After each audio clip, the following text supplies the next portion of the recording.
arrancamos. Bueno, buenas tardes, muchas gracias por estar aquí. Un día donde hay sol, buen tiempo y luz, aquí en esta sala. Y donde vamos a aprovechar pues, para aprender un poco, interactuar, aprender unas cosas sobre la inflación y sobre todo temas que quizás están un poco ocultos para el público general. Estoy encantado, claro, de presentar aquí a mi amigo Carlos. Hemos hecho muchos cursos acerca de divulgación financiera, nos gusta comentar un poquillo en la prensa todo lo que pasa y así, aunque bueno, por lo menos la prensa sí que tiene más tirón, ¿no? El otro día decía Carlos Herrera que la prensa tiene lectores y la literatura no. No lo sabemos, es un debate que está abierto, ¿no? Pero hoy hemos venido a entender o a comprender y a debatir acerca del tema de la inflación, cómo los gobiernos implícitamente cogen recursos de los ciudadanos a partir de la inflación, ¿no? Y eso es de lo que habla todo el libro. Entonces, aquí lo que nos gusta muchas veces es interactuar, dar las ideas principales, conforme sale un tema, de repente nos viene alguna idea que se puede encajar con el otro, vamos, que va pillando, y luego es muy interesante cuando se hacen estos debates justo al final, resumir las ideas principales para que a todos nos quede claro pues lo que se debe de saber, ¿no? Así que nada, sin más dilación, el mensaje principal es un poco positivo, ¿no? Nos están robando mediante un sistema institucionalizado y la inflación es el instrumento adecuado para ello. Bueno, si solo nos robasen con la inflación estaríamos contentos, ¿no? Pero creo que hay alguna cosita más. Pero bueno, el tema es la inflación y veréis cómo encajaremos con otros aspectos del Estado que son preocupantes y que no son sabidos para nada. Así que, adelante. Me toca. Muchas gracias, Javier, por la presentación y gracias a los amigos por estar aquí, todos. Bueno, yo voy a hablar, primero voy a enseñaros mi tesoro, porque vamos a hacer una introducción, ¿no? La introducción, voy a hablar de que he traído oro, ya veis el lingote de oro, ¿vale? Pero bueno, este sí es oro real, ¿eh? Este sí es oro real, ¿vale? El oro como dinero, porque mi intención primero de todo es hablar qué es dinero y qué no es dinero. Esto no es dinero, ¿está claro? Esto es dinero, ha sido dinero y se puede usar como dinero, ¿no? Pero luego tenemos el dinero fiat, que es, bueno, pues que imprima ese dinero. Y he traído varios ejemplos de dinero, qué es dinero y qué no es dinero. El concepto de dinero, bueno, primero hay que entender qué es el dinero, o explicarme, ¿no? El dinero, primero, ¿qué es? Pues es un instrumento, es un invento, que la primera moneda acuñada que se sepa la hizo Creso, rey de Lidia, 600 años antes de Cristo. Entonces, que es la primera moneda acuñada, pero el dinero en realidad es un medio de intercambio. Es decir, cuando lo comentábamos antes en la comida, en el Paleolítico el ser humano era tan caníbal que está demostrado científicamente que nos ha afectado genéticamente. Éramos demasiado caníbales, era lo habitual comerse al de al lado, al de la tribu de al lado. Luego llega el Neolítico y el Neolítico, pues la agricultura y la ganadería, ya empezamos a tener más proteína, ¿verdad? Ganadera, y claro, ahí aparecen los excedentes. Y el excedente, como todos aquí sabemos, cuando tenemos un montón de tomates, que te viene el vecino con tomates y dices, bueno, todos estos tomates, ¿no? Pepinos, o yo qué sé, los calabacines. Tengo una mata de calabacines, pero no, aquello empieza a dar. Entonces, bueno, ese es el ejemplo que pongo, pero en el Neolítico, ¿qué hubo? Esos excedentes lo que hacen es desarrollar el comercio. Y mi vecino ya deja de ser proteína y se convierte en mi socio, porque yo me interesan mis tomates y tú me traes tus quesos. Entonces ahí hay algo, ahí ya tenemos un acuerdo, ¿no? Pero claro, ese acuerdo es imperfecto, aparece en los mercados, entonces hay que buscar algo que nos facilite el intercambio. Por ejemplo, ¿por qué la sal? Porque no había frigos, la sal es un conservante, como sabéis todos, y tiene componentes muy interesantes. La sal no se estropea, con lo cual puede aguantar tiempo, sirve de dinero. Por ejemplo, los aztecas usaban el cacao, pero el cacao que dura bastante también se estropea. Entonces, la sal tiene una ventaja, ¿no? Aparte es homogénea y es fácilmente transportable, y entonces la sal es un invento humano, o sea, el dinero es un invento, porque tú ibas con tus tomates de Tudela y te daban un puñado de sal, y esa sal tú podías usarla luego para comprar un queso, por deciros algo, ¿no? Claro, de la sal, ya sabes que ahí viene la palabra salario, ¿vale? ¿Y a quiénes pagaban con sal? Pagaban con sal a los legionarios. Los legionarios de los romanos cobraban con sal. No así la población en general, y vamos a introducir, ya más o menos vemos qué es el dinero. El dinero tiene unas componentes tiene que ser, digamos así, que tiene que ser aceptado por todos. El oro, fácil, ¿no? De aceptar. La sal también vemos. Pero ya veremos que hay otros dineros que no son aceptados, con lo cual ya no son tan interesantes, ¿no? Tesoro, tiene que ser también que se pueda guardar, tiene que ser que se pueda atesorar el dinero, es otra propiedad del dinero, y luego tiene que ser un medio de intercambio. También es otra propiedad que es unidad de cuenta. ¿Qué significa unidad de cuenta? Bueno, la contabilidad. Cuando tenemos dinero, transformamos todo en dinero y se convierte en matemáticas y en números, ¿no? Y claro, ahora me gusta el ejemplo histórico que está en el libro, vamos a hablar, claro, los primeros monedas romanas, una de las más famosas, que era de plata, era el denario. Y de denario, dinero. Denario, moneda de plata. Pero, ¿qué pasa con la moneda de plata? Que ya sabéis que emperadores como Nerón, Caracalla o Caracalla, Caracalla en el castellano, si lo veis con las dos L's, Caracalla, Nerón, todos esos emperadores que hicieron, pues lo que hicieron fue quitarle poco a poco plata a la moneda, al denario. Cada vez llevaba menos plata. Pero la gente no era tonta, la gente no quería esa moneda. ¿Y qué hacía el emperador romano? Les obligaba a darse por pagados con aquello que no llevaba plata. Entonces era la moneda, como decía la copla, como la farsa moneda, que de mano en mano va y ninguno se la quea. La falsa moneda no la quiere nadie. ¿Por qué las monedas que quedan, los denarios de plata, sí que se han conservado? A mí me chocó mucho ir al British Museum, o Museum, que es el Museo Británico de Londres, que ya sabes que vas allá y ponen British Museum y no hay nada británico dentro, es todo robado, todo lo han robado de algún sitio, ¿no? Bueno, oye, que hay monedas de Creso, que de 600 antes de Cristo hay monedas. Yo tengo la foto, como friki que soy, ahí con la monedilla, no la puedo tocar, pero bueno, ahí, hostia, moneda de Creso, ¿no? ¿Por qué la guardan? Porque se atesora. Es una moneda que era de oro, le metió el cuño y aquel se hizo, era uno de los, bueno, Richard and Creso, dicen todavía los ingleses, y es que era un poco el rey Midas, ¿no? Un poco el rey Midas. La leyenda del rey Midas viene de que siendo muy rico. Y tiene una historia muy interesante que yo recomiendo que busquéis, una historia curiosa.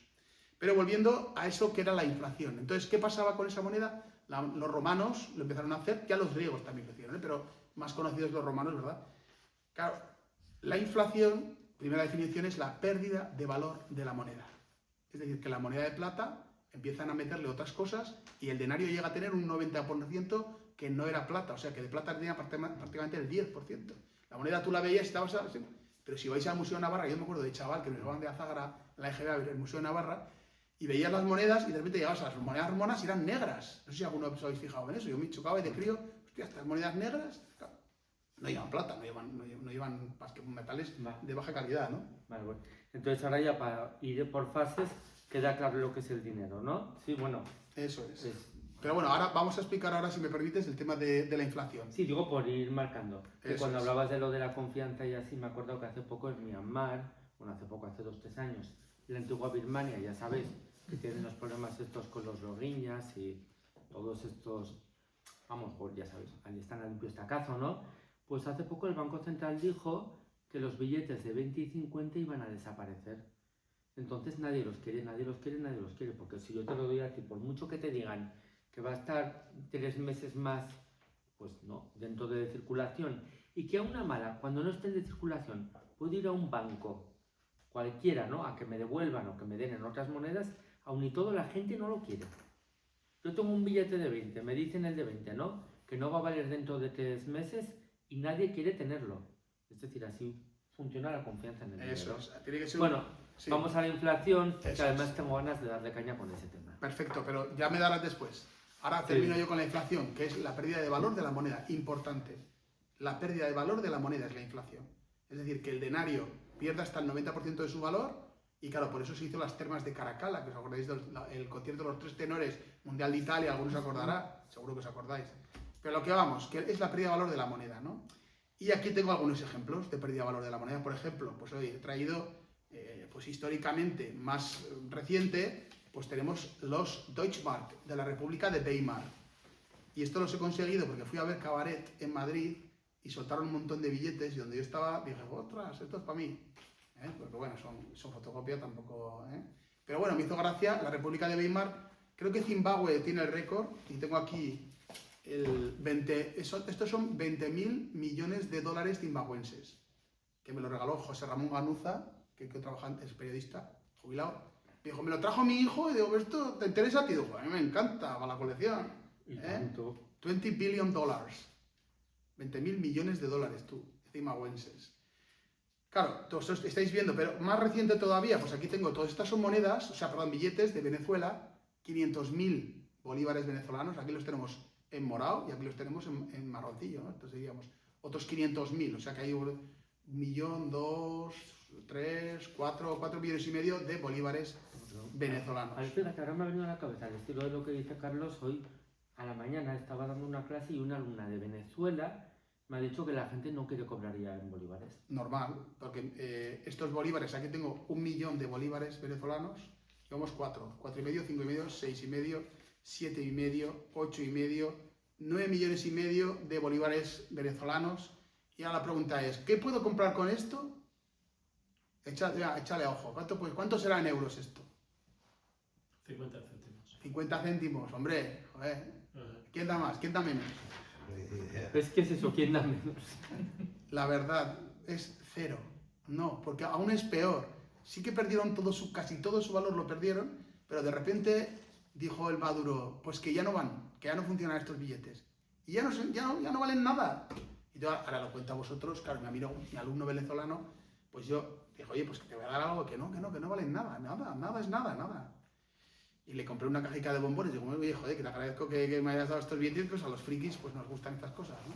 Pero eso es la pérdida ya es absoluta, la pérdida absoluta del valor de la moneda, ¿no? Pero bueno, acordaos de la peseta, pues que tenemos más años, nos acordamos de la peseta, que también cómo perdía valor de la peseta, ¿no? Entonces, ¿qué es la inflación? La pérdida de valor de la moneda, ¿vale? Y ahora vamos al siguiente paso, que es la anatomía del sistema. ¿Por qué es un robo y por qué la inflación es buscada? La inflación, los padres creadores del Banco Central Europeo dijeron que la inflación tenía que estar, que no tenía que pasar nunca del 2%, que teníamos que buscar que la inflación nunca pasara del 2%, ¿vale? Y ahora oímos que la inflación tiene que estar en el 2%. Y hombre, tampoco es mucho cambio, ¿no? Pero sí que es un cambio. Y lo más importante es el cambio de concepto. Cuando los padres fundadores de lo que os dé la gana tienen una idea y definen y diseñan una constitución o diseñan un funcionamiento de un banco, lo hacen porque es lo que creen que debe funcionar, como decía Kant, Immanuel Kant, en la crítica a la razón pura, creo que era, un filósofo en la sala, decía algo así, que tiene que ser una ley universal, ¿no? Digamos que lo que tiene que ser es, pensamos como, ¿qué debe ser? ¿No? Como que esto es lo que crean, pero ahora buscan el 2. ¿Por qué buscan el 2? Porque la inflación, y esto es la anatomía del sistema, es lo que yo denuncio, la inflación lo que hace es que se pueda mantener esta deuda que tienen los estados superior al 100% del PIB. Por eso estáis todos aquí, porque sabéis que nos están robando, tenemos la sala, gente que no ha podido entrar fuera, porque verdaderamente es un robo, ¿no? Entonces estamos todos escandalizados de lo que está pasando con esto, ¿no? Esto obviamente es una ironía. Pero nos están robando y es una inflación buscada. El 2 no puede significar un 3. ¿Y qué pasa con esto? Pues que lo que provoca un 3% de inflación es que en 24 años la deuda sufre una quita del 50%. ¿Qué significa esto? ¿Una quita qué es? Una quita es que un deudor os junta a vosotros, yo soy una empresa deudora, os junta, os digo, oye, la empresa está en concurso de acreedores, os puedo pagar la mitad. Y uno dice, oh, Mario, pues nada, tú Mario sí, porque tal, yo ni de tal, bueno, estamos negociando, yo no puedo, porque la empresa no puede pagaros, si queréis os puedo pagar la mitad y dejadme tirar para adelante, pero esto olvidar, porque no me vais a cobrar esa otra mitad, ¿no? Esto es una cosa pues bastante traumática que alguno, Mario, seguro que conoces, que has estado en empresas y tal, y alguno igual también. La cuestión es que esto es una quita encubierta, porque ese 3%, si calculáis con el efecto del interés compuesto, pero al revés, lo que provoca es, como digo, que en 24 años nos devuelven la mitad de lo que era la deuda. Y forma parte del sistema y forma parte de, digamos, hasta del estado de bienestar, que se puede mantener con una deuda superior al 100% y gastando a lo loco, porque en realidad lo que al final nos pagan, no nos pagan.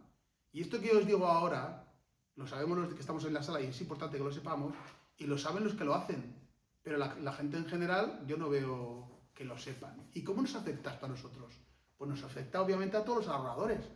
Imaginaos que si hubiéramos ahorrado en estas cosas, ¿no? O en estas otras de Zimbabue, o en la República de Weimar, con lo cual es un robo para el ahorrador, ¿vale? ¿Y qué explico en el libro? Y ya vamos a la tercera parte del libro, y con esta ya termino, y si quieres, Javier, dices lo que te parezca. La tercera parte del libro es, claro, cómo afecta esto que es la inflación, cómo afecta a los deudores. Porque está claro que a los ahorradores es un robo. Pero ¿y al deudor? ¿Cómo le afecta al deudor? Y ahora volvemos al Deutschmark. República de Weimar, años 20 en la República, esto sí lo diré, Alemania. Ya sabéis que después del... ¿Sí? Antes. Antes 1923. sí, ese momento, claro, ¿qué le pasa a Alemania? Después del Tratado de Versalles, tiene que pagar todos los daños a los que ganaron la Primera Guerra Mundial. Y ya hubo un tal John Maynard Keynes que avisó de que eso provocaría la Segunda Guerra Mundial, porque además Alemania, que estaba empobrecida, ¿cómo va a pagar? La única forma que tenía es emitir billetes. Pero claro, si hay mucha patata, ¿a qué precio está la patata? Si hay mucha patata, ¿a qué precio está la patata? Pues está regalada. Y si hay mucho dinero, ¿a qué precio está el dinero? Pues está regalado. Tenemos que entender el dinero como una mercancía, que es un concepto que alguno ya va desconectado. No, el dinero es una mercancía, como la sal era una mercancía. Si hay muchas sales baratas y hay pocas, cara, ¿no? De hecho, la sal era cara porque era muy necesaria para conservar alimentos, como he dicho antes.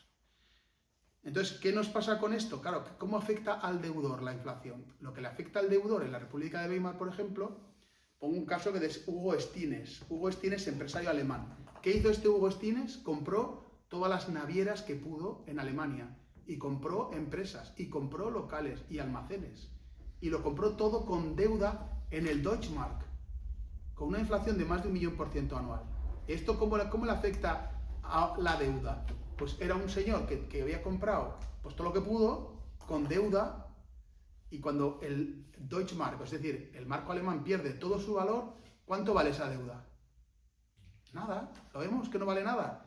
Pero ojo, navieras en funcionamiento, barcos en funcionamiento, naves industriales que las tenía alquiladas, industrias. Esto era él el dueño, pero no debía nada. Lo que vemos es que la inflación tritura la deuda. El ejemplo de Hugo Stines, ¿por qué lo pongo? Porque es muy bestia y lo uso para luego dar otro paso. Y damos un salto, año 1971 al año 1981. Mis padres se meten en un piso. El año 71 mi madre se enfada con mi padre y estaba una temporada sin hablarle porque se mete en un piso y decía a mi madre que no se podía pagar porque era más de la mitad de lo que ganaban, eran 14.000 pesetas al año que en aquellos años eran, no era hipoteca, era letras. Y claro, mi madre decía, no vamos a poder pagar, estás loco, tal. 8 años viviendo en casa de la abuela Juanita para poder pagar, para poder ahorrar, y luego entraron en esto, ¿no? Claro, ¿qué pasa con la inflación? Esas 14.000 pesetas, que eran más del 50% de lo que ganaban, claro, con una inflación que era todos los años más del 15%, casi todos los años fue más del 15%, incluso el año 77 fue el 24% la inflación en España, pues se produce el siguiente efecto. El año 71 me parece que fue un 9% de inflación, al año siguiente le subían el sueldo a mi padre, y todos los precios, mi madre era modista, también subían los precios de todo, ¿no? Entonces, ¿qué provocamos? Bueno, pues que estamos fastidiados un año, pero luego al año siguiente te suben el sueldo un 9%. Claro, los 14.000 pesetas anuales quedan igual. ¿Y luego qué pasa al año siguiente? Pues que con un 15% de inflación, al final a mi padre le subieron el sueldo, pues el 15 también. Y luego con el 20 y con el 24%, ¿qué pasa? Que en el transcurso de 10 años, lo que era más del 50% de lo que ganaban mis padres al año, suponía apenas un 12% el último año. Porque ya la deuda se la había triturado, la deuda, la inflación.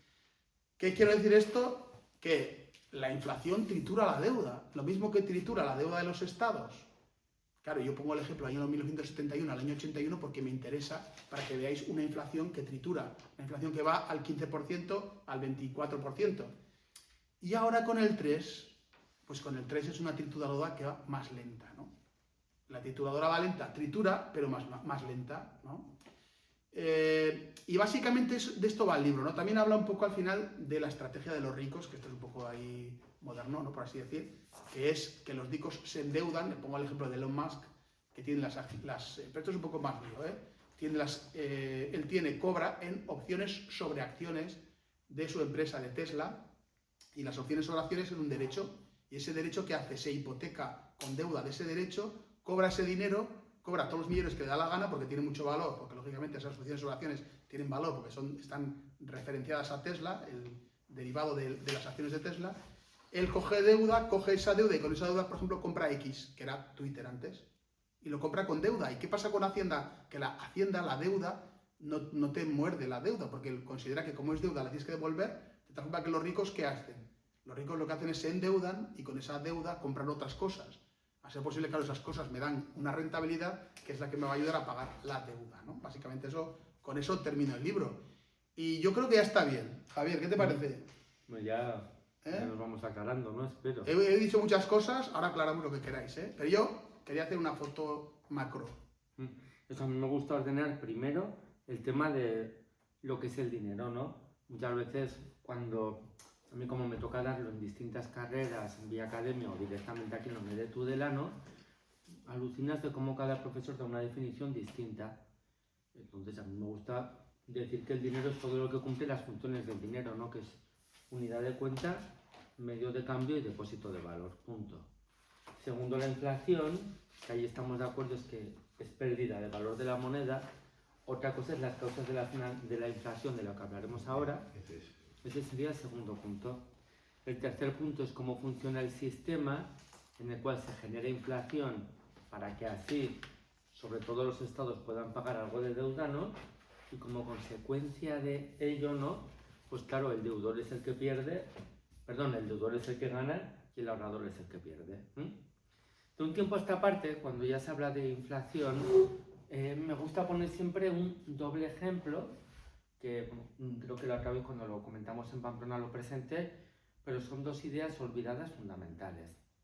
La primera es el caso del atunero Alacrana, que fue un atunero que secuestraron unos piratas somalíes, y entonces cuando el gobierno español, claro que estaba de ministra de Defensa, Estocalme Chacón, que en paz descanse, entonces cuando pagaron el rescate, que era de 2 o de 3 millones de euros, todo ese dinero entró en la economía de Somalia y lo único que pasó es que los precios subieron.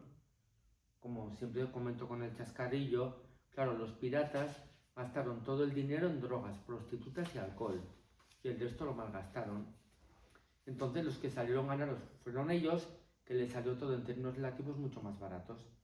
Es un ejemplo muy claro de cómo si metes dinero en un sistema, ese sistema no se hace más, no hay más riqueza, ¿no?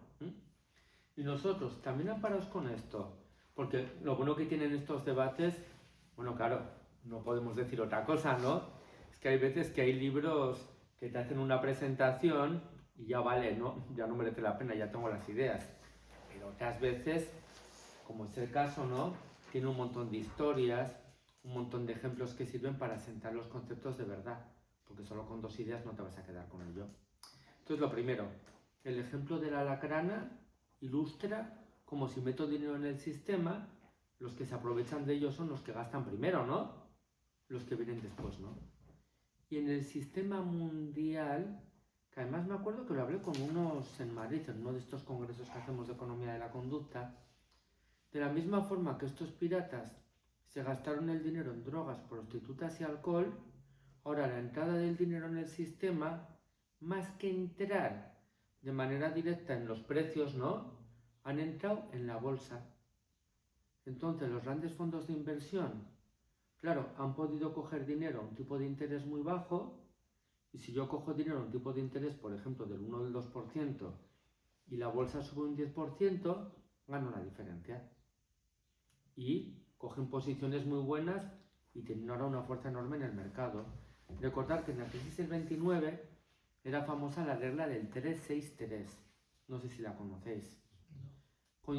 Consistía en que si tú ibas a un banco y pedías prestado, te daban el 3% de interés. Comprabas acciones y te daban el 6%. Y a las 3 de la tarde te ibas a jugar al golf. Es histórico, ¿eh? Lo cuenta Neil Ferguson en su libro El triunfo del dinero. Claro, fue tal caos que cuando todo estalló, en la Gran Depresión, cuando los grandes empresarios iban a los hoteles a pasar 1 o 2 noches, les pagaban por adelantado porque muchos se tiraban de la azotea. Es decir, es un caos. Entonces, esto también es parte de lo que tenemos aquí, ¿no? Es un poquito subjetivo, pero es lo que veo que encaja con los números, ¿no? Esa entrada brutal de dinero ha hecho, por un lado, que los grandes fondos hayan cogido posiciones estratégicas a nivel mundial y no ha entrado quizás tanto en el consumo como debería, porque ahí queda el debate abierto de si la inflación es porque hay mucho dinero en el sistema o también hay inflación de costes. El comercio hace que haya menos inflación, ¿no? Y esa inflación no es debida directamente a que haya más dinero, ¿no? tal cual.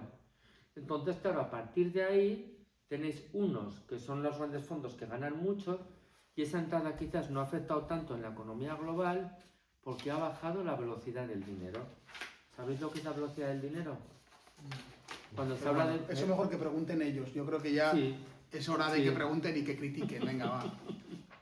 Porque si no, vamos a dar una clase de economía y esto va a ser... No era lo último, pero bueno, sí. ¿Qué es la velocidad del Claro. La M por V igual a... ¿Cómo era? Si tú, por ejemplo, sí, M por V igual a... era más, o sea, era P por I igual a M por V. Eso es, bueno, pues P por I. Sí. Si tú tienes una economía en la cual imagínate que en España, bueno, se produce mucho más, ¿no? Se producen al año, la gente compra y vende 1 millón de euros, ¿no? Que lo registras en las tiendas. Si se compra y se vende por 1 millón de euros, ¿no? Y las monedas, billetes y depósitos que hay en la economía son 100.000 euros, tú haces la división y te queda 10. Es decir, cada billete, moneda o depósito, que es el medio de pago, como os digo, como pagamos nosotros, ¿no? O con dinero o con depósitos, ¿no? Que es ese, pues haces la división y te sale el movimiento del dinero. Entonces, si tú metes dinero en el sistema, pero la velocidad del dinero baja, los precios no suben tanto. Pero bueno, vamos a explicarlo igual con una práctica. Sí. El caso que yo suelo poner de este tema es cuando hablamos, por ejemplo, de los tipos de interés, que es la crítica del libro, cuando Alan Greenspan los pone a 0% después de la crisis de las .com, pues la economía se va recuperando. Pero ¿qué pasa cuando Ben Bernanke en el año 2008, que fue el septiembre de 2008, 18 de septiembre, cae Lehman Brothers y la solución, déjame que explique luego. No, pero para decirles quiénes son. No, pero son los presidentes de la Reserva Federal Americana. Sí. Pero a lo que voy, que lo que hace Ben Bernanke es lo mismo, baja los tipos al 0%. Pero en esta ocasión, ¿qué pasa? Que la economía no reacciona. ¿Por qué no reacciona? Pues es un enfermo que así como las .com afectaba específicamente a las empresas tecnológicas y el resto de la economía, pues ni te va. Claro, esta vez, al afectar al sistema bancario, que es la sangre del sistema, pues el golpe fue bestial y por mucho que el dinero era gratis, aquí no invertía nadie. Porque yo recuerdo que los pisos estaban muy baratos y no comprábamos ninguno pisos. Que ahora dice, joder, si mi prima compró un piso, joder, fíjate, tan barato, ¿por qué no lo hacemos? Porque lo que pasa con las crisis es que, como yo tengo miedo, pues no compro. Y eso son las que llamamos los economistas las expectativas racionales, que es muy sencillo. Cuando va todo para arriba, pues venga, voy a comprar porque esto va a subir. Y cuando va mal, me da miedo y no compro. Entonces, ¿qué es la velocidad del dinero? La velocidad del dinero tiene que ver con eso. La velocidad del dinero es un billete en cuántas manos está. El billete está en el banco, está en el préstamo, está en la compra de la moto, está en el gasto en el restaurante. Pero claro, cuando estamos con miedo, lo que hacemos es, joder, tú. Yo me acuerdo, ejemplo también, que en un cumpleaños me viene mi sobrina y me dice, tío, en un cumpleaños de una pareja que estaba trabajando los dos, marido y mujer, me dice, tío, el colacao es falso. ¿Cómo que el colacao es falso? Y claro, ella quería tomarse un colacao y era un colacao de marca blanca. Y aquello no era un colacao. Y digo, pero que está muy rico, no te preocupes. Entonces ya le puse el colacao, bueno, si no te gusta me lo bebo yo. Se lo bebió la cría. ¿Por qué esa pareja no compra el puñetero colacao? A ver, los dos trabajan, claro, pero cuando estamos así, oye, este año de vacaciones, joder, vamos a la casa de tu madre del pueblo porque, pero si tenéis trabajo, habéis cobrado la extra ya, pero joder. Entonces ese miedo es la velocidad del dinero, para que nos entendamos. Y cuando la cosa se recalienta, pues va que chuta, empezamos todos a invertir como locos. Pero yo quiero que preguntéis, venga, va, crítica, por favor, a ser posible. Bueno, crítica. La inflación beneficia a las economías europeas porque de esa forma maquillada la gigantesca deuda de Europa se financia. No, se quita, hay una quita, Esa no te medida, pagan la deuda. eso pasa desapercibido, pero sin embargo es así. Es una forma en la que, de una forma elegante y muy técnica, los estados rebajan su coste y sus manos rotas reales. ¿Esa medida es cortoplacista o a la larga nos puede servir? Porque siempre estamos hablando, y ya explicaréis vosotros el concepto, alguna cosa en torno a que se habla de la deuda perpetua. Un mecanismo claro, sí, pero es otra cosa. que equilibra esto sí, mismo. Las deudas perpetuas es que tú pagas intereses para siempre forever, que decían. Y entonces nunca amortizas. El problema actual es cómo solucionamos una situación actual con las economías endeudadas por encima del 100%, con unas necesidades, porque tampoco, ¿qué hacemos? ¿Quitamos las pensiones, que son el 28% del gasto público? ¿O qué quitamos? ¿Carreteras? ¿Quitamos educación? ¿Sanidad? Es decir, la economía está como está. Cada vez el sector público ocupa más, récord de recaudación cada año, deuda por encima del 100%, no solo aquí, Francia, Italia, estamos todos enganchados hasta las orejas. El problema de esto, que pongo el ejemplo del globo. Tú coges un globo, lo hinchas un montón con los críos y cuando es muy grande los niños se ríen. Cuando hay un niño pequeño y tú le sueltas el globo, siempre, igual un chavalín pequeño empieza a llorar, se asusta, porque empieza el globo a salir por ahí, empieza el crío, tranquilo, no pasa nada, no pasa nada. Claro, y luego coges el globo, lo hinchas otra vez, lo hinchas un montón y el crío ya piensa que lo vas a saltar. Pero entonces, ¿qué haces? Haces la pedorreta. Entonces se ríen, porque cuando haces así, empieza a soltar. Entonces, ¿qué es? Si ahora mismo se pusieran todos a ser ortodoxos y a meter o a sacar la inflación, que es el globo hinchado, pues claro, se ría una de patín, lloros y lamentos. Entonces, ¿cuál es la solución? La pedorreta. Pero la pedorreta, ¿qué hace? La pedorreta que teóricamente va a desinflar el globo, pero es que están inflándolo por otro lado. Porque fíjate España, récord de recaudación todos los años. Los Next Generation, pastizal de no sé cuántos. Y ni por esas, tú. Y subida de impuestos, 140 impuestos han subido. Y no hay manera. Y siguen aumentando la deuda. O sea, con todo y más siguen aumentando la deuda. Entonces, yo creo, no sé qué os parece, que no hay interés en reducir la deuda. Me da miedo la nariz, ¿no? Entonces, ¿cuál es la situación? La situación es que esto se va a mantener. Claro, y además, la pedorreta es molesta, que la inflación, el ahorrador, pues lógicamente es un robo, ya me diréis a mí si no es un robo, o qué palabra usamos, Mario, tú que eres abogado, no sé, ¿cómo llamamos a esto? Pero para mí que es un robo. Entonces, claro, la situación es la que es, estamos encajonados en esta historia. Alemania sí que trató de bajar la deuda, porque os acuerdo que el Tratado de Maastricht decía que la deuda de los países para estar en el euro obligatoriamente por debajo del 60%. Pero de eso no se acuerda ni Dios, con perdón. Y Alemania no tenía la estabilidad. El déficit del 3. Y el déficit del 3, pero bueno, pero el banco, o sea, lo que es del 60% no se acuerda nadie y no veo que haya interés. ¿Por qué? Porque la inflación mantiene el sistema, nos roba, la inflación también provoca ese récord de recaudación. Porque al final la inflación, si tienes una inflación del 3%, con el 21% de IVA, estupendo, recauda más, ¿no? Pero además, si te suben el sueldo un 3%, que es el IRPF, resulta que tú, con un IRPF del 3%, te suben el sueldo 3%, ¿cuánto te ha subido el sueldo? Nada. Y esto lo unes a la no deflactación de la tarifa de IRPF de los últimos años y entonces ya es negocio redondo. Correcto. Efectivamente, en España no se ha deflactado, pero tú dices eso, Mario, y la gente no sabe lo que es. No. ¿Y entonces qué es la de no deflactar? No deflactar significa que tú tienes que decirle a la Hacienda, oye, vamos a ver. Si yo gano un 3% más, pero la inflación es un 3% más, estoy igual que el año pasado. ¿Por qué me cobras más IRPF? No me puedes cobrar como si me hubieran aumentado el 3%, que por cierto en Navarra sí que se ha deflactado, creo que el año pasado y el anterior. Y este año, Mario, que yo sepa, no se han decidido todavía para el año que viene. Lo hicieron tarde, pero creo que Pero para el año que viene, Diego. No, sí, se aplica este año. Sí, para este año se aplica, pero para el que viene han tenido reunión en abril, antes de Semana Santa, hubo reunión y dijeron que sí, pero luego dijeron que se lo están pensando. Sí, como siempre. Chan, chan, chan, chan. ¿Qué significa? El año que viene no deflactan, o sí, no sé. Entonces, al final, como la gente no sabe lo que es deflactar... Pero entonces, yo con la historia que has explicado del alemán... Hugo Stines.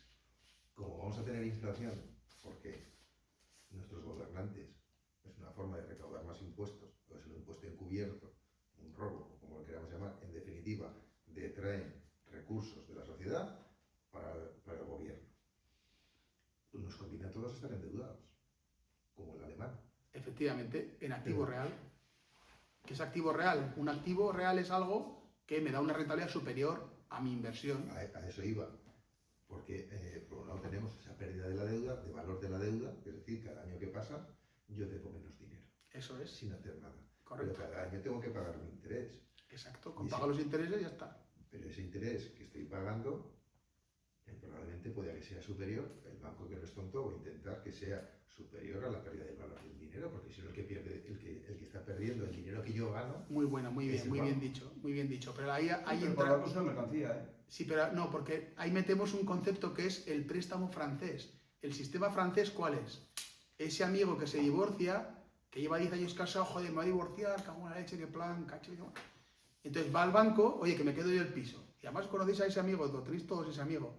Va al banco, oye, que me voy a quedar yo al final del piso. Pues bien, no tan fácil, ¿eh? Porque para quitar, el banco tiene 2 culos mordidos, con perdón, y dice, hostia, si le quito este mordisco a este, solo tengo a uno, ¿eh? Pero bueno, en cualquier caso se negocia y tal, en qué época.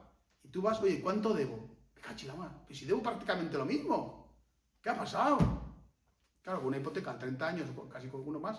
Claro, es que los primeros años prácticamente todos son intereses. Es decir, el banco, que ya sabéis, el sistema francés que es, primeros años son intereses y al final voy amortizando. Los 10 primeros años no has amortizado. El banco ha cobrado intereses, prácticamente ya ha cobrado todos los intereses y ya los tiene en sus pérdidas y ganancias en ingresos, y tú, que te acabas de encontrar con el pastel de que es lo mismo. Ahora que tu amigo dice, bueno, lo compramos en 150.000 y ahora se están vendiendo en 260.000. Así que tu amigo dice, bueno, ¿no? Porque dices, claro, pero tú te cuentas una cosa, que tus 150.000 euros compraban ese piso y este año ya no los compras con 260.000, inflación. Pero bueno, dice el amigo, bueno, dentro de lo malo, de 150 hemos amortizado 15.000, pues bueno. Es decir, la clave es que el banco cobra antes. Y si encima me das un año de carencia para que vayas más relajado, pues ese año de carencia vas a pagar todos los intereses del mundo sin amortizar. Y no has amortizado nada, debes lo mismo, amiguito. No, pero no. Venga, va, dispara. Yo no lo veo. Si tenemos 100.000 euros, sí, tenemos una inflación del 2%, es decir, el año siguiente que viene, esos 100.000 euros, ya no debo 100.000, debo 98.000 reales. Realmente puedes comprar algo por 98, ya no puedes comprar algo por 100.000. Sí. Pero yo le pagaba al banco un 3%. Sí. Y el banco gana un 1%. Sí, pero el 3% de 100.000 no, porque en la cuota, o sea, a ver, habría que hacer el cálculo del préstamo, pero es buena pregunta la que me comentas. Habría que hacer los números para saber exactamente cuánto cobra el banco. Quiere decir, si es bueno podemos hacer, si es bueno estar endeudado, es malo para el prestatario, que sería el banco. Pero es que, sí, pero el prestatario cobra interés. El banco va a comprar ese dinero más barato que el que lo está. Claro, el banco va a comprar a los mercados ese dinero a un tipo de interés más bajo y luego lo pone en circulación o a tipo variable, a tipo fijo, para que casi nunca pierda, ¿no? Entonces, al final, realmente, aunque asume un riesgo, pero el banco siempre va a ganar con esa operación. Sobre todo, como dice Carlos, así entiendo yo, si fuera con cuotas, salir cuotas, podríamos hacer ese tipo de interés durante toda la duración del préstamo, pero es que al principio ese 3% realmente eso está aplicado sobre un principal cada vez más alto los primeros años. Pero bueno, yo introduciría ahí la reserva fraccionaria, de la que Jesús Huerta de Soto, catedrático, está absolutamente en contra.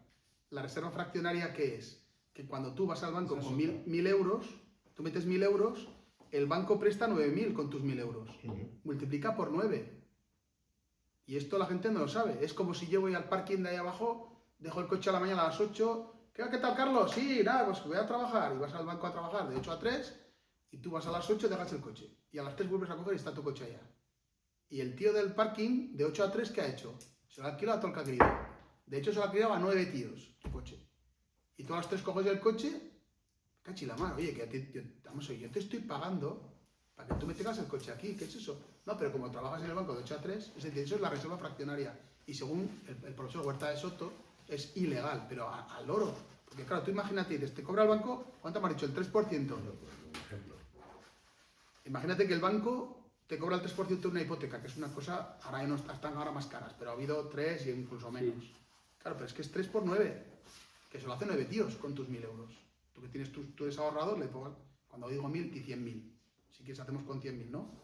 Con 100.000 euros, al de 100.000 euros le da el 1,5%, porque me traes, pero claro, está cobrando, tiene 900.000 euros al 3%, y además sistema francés, que cobra todo antes y luego ya me debes todo. Y gana más de margen de los seguros que vende asociados con la vinculación que del propio interés. Eso a más. ¿Cómo de los seguros? Sí, pues el seguro de la vivienda, el seguro Que de te obligan a hacer seguro de vida.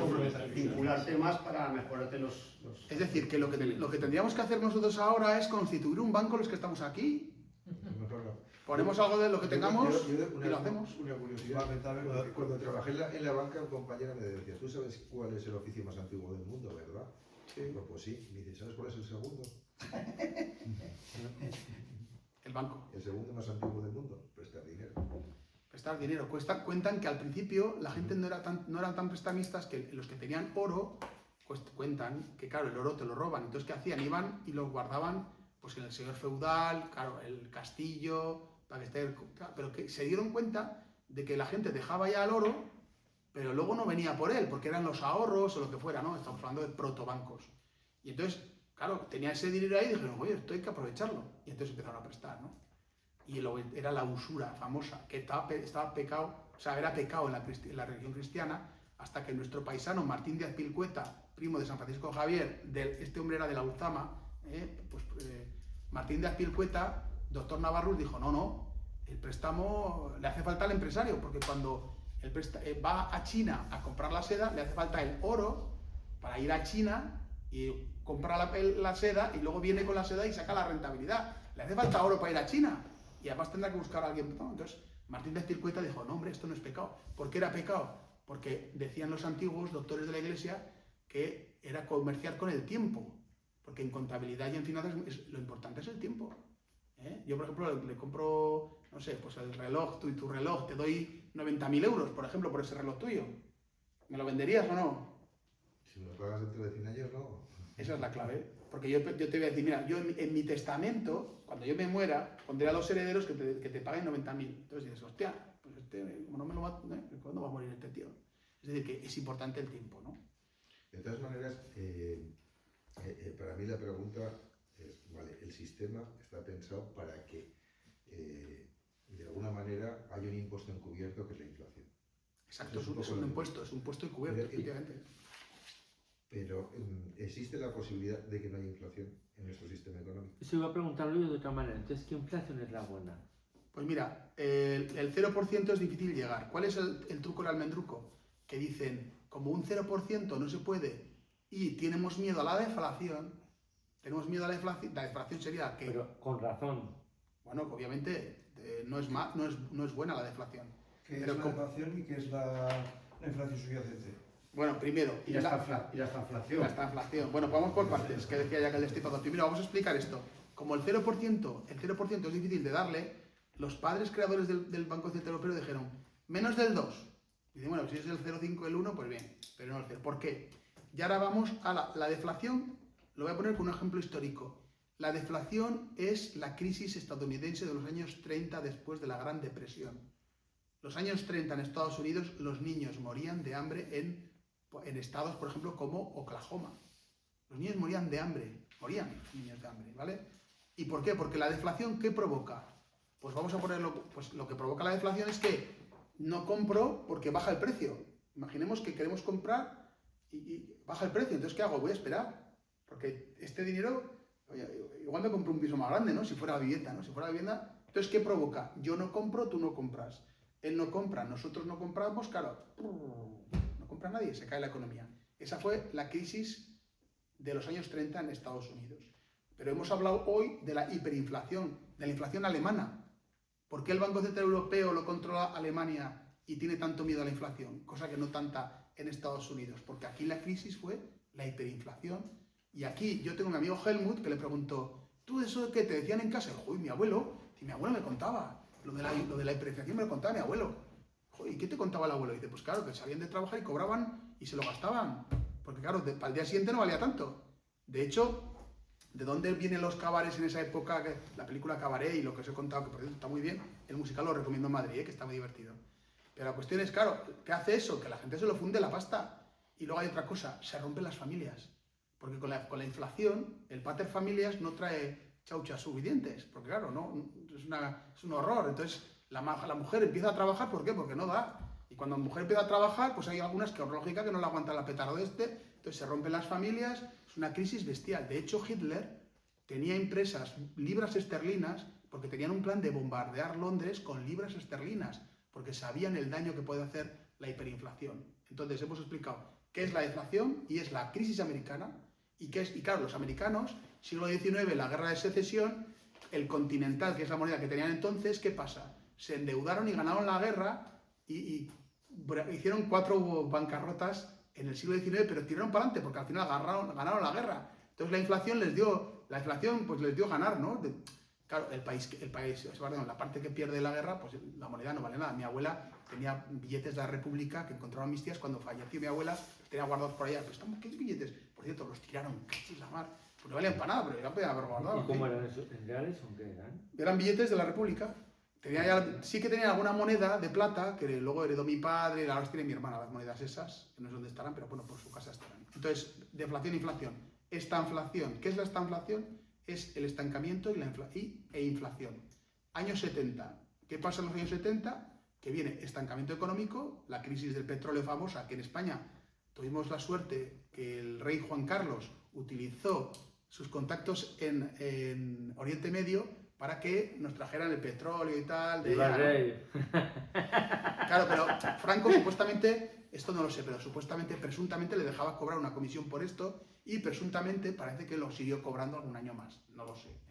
Pero en cualquier caso en España no se vivió tanto. Pero si miráis por ahí alguna historieta, veréis que en Londres que había apagones, veréis que no había petróleo en Inglaterra, por ejemplo, estaban bien fastidiados en los años 70. Entonces, estancamiento económico, pero claro, ¿qué pasa con el petróleo? Si no hay petróleo, ¿a qué precio está el petróleo? El precio lo marca la escasez. El petróleo disparado. Claro, los transportes disparados, la logística disparada, todas las industrias dependientes del petróleo disparado, con lo cual inflación.